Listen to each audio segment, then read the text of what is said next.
Hello viewers, আসসালামু আলাইকুম। Welcome back to my channel. সন্ধ্যা হলে বাচ্চারা কিছু একটা খেতে চায়, তখন আমি এই ফুলকপির পাকোড়াটা বানিয়ে দেই। বাচ্চারা কিন্তু ভীষণ মজা করে খেয়ে থাকে। এটা উপর থেকে যেমন ক্রিস্পি, ভিতর থেকে খেতে ভীষণ মজার হয়।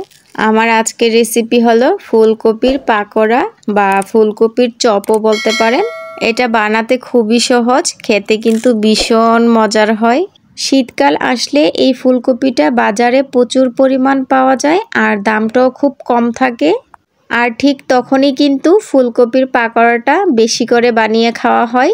আর শীতকালীন ফুলকপি দিয়ে কিন্তু পাকোড়াটা বেশ ভালো লাগে খেতে।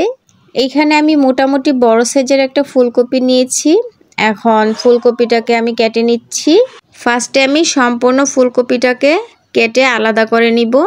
কেটে নেওয়ার পর এখানে কিন্তু সবগুলা ফুলকপির পিস সমান হবে না, কোনোটা ছোট হবে আর কোনোটা পিস বড় হবে। যেই ফুলকপির পিসটা বড় হবে সেটাকে আমি কেটে ছোটগুলার মতো করে নিব। আর ফুলকপির পাকোড়া বানাতে গেলে পিসগুলো একটু ছোট হলেই ভালো হয়, খুব তাড়াতাড়ি ফ্রাই হয়। তো এইভাবে করে আমি সবগুলা ফুলকপি কেটে নিয়েছি। তারপর একটা বোল নিয়ে নিয়েছি, বোলের মধ্যে কিছুটা পরিমাণ পানি নিয়েছি। পানির মধ্যে 1 টেবিল চামচ লবণ দিয়ে লবণটাকে গুলিয়ে নিব। এই লবণ পানির মধ্যে আমি সবগুলা ফুলকপির পিস ভিজিয়ে রাখবো 20 মিনিটের মতো সময় ধরে।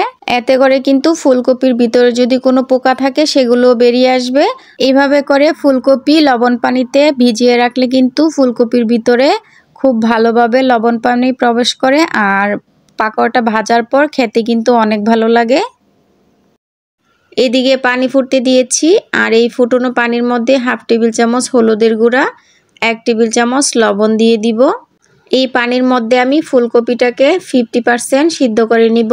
এইভাবে করে ফুলকপি লবণ হলুদ দিয়ে ভাপ দিয়ে নিলে কিন্তু পাকোড়াটা ভাজার পর খেতে ভীষণ ভালো লাগে। সবগুলা ফুলকপি আমি ফুটন্ত পানিতে দিয়ে দিলাম আর এগুলোকে আমি 50% সিদ্ধ করে নিব। বেশি সিদ্ধ করা যাবে না, বেশি সিদ্ধ করলে কিন্তু এগুলা পাকোড়া ভাজার সময় খুলে খুলে যাবে।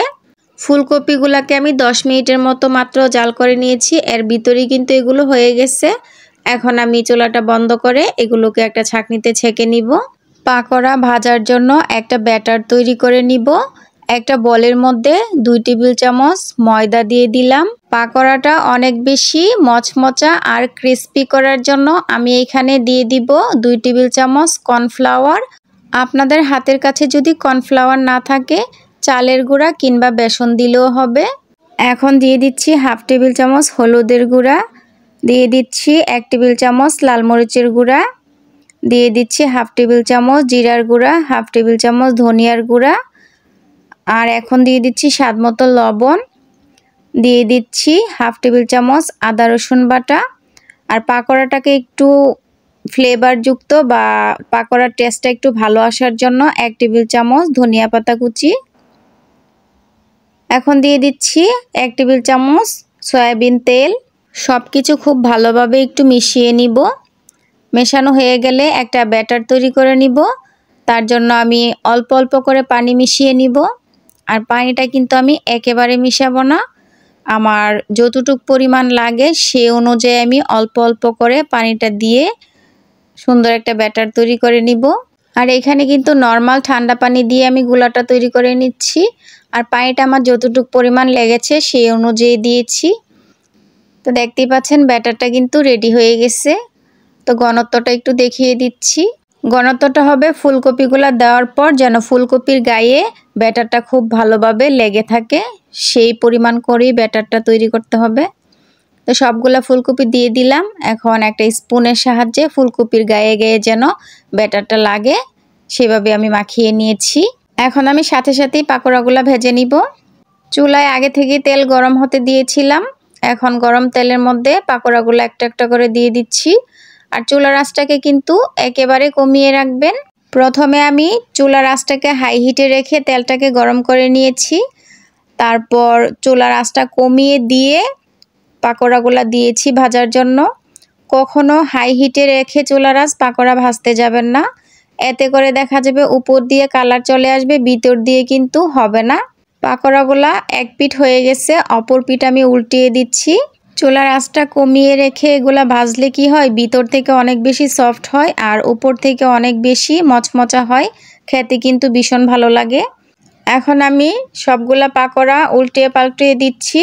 যেদিক দিয়ে কালার আসেনি বা যেদিক দিয়ে একটু কম হয়েছে বোঝা যাচ্ছে সেগুলো একটু উল্টিয়ে দিচ্ছি।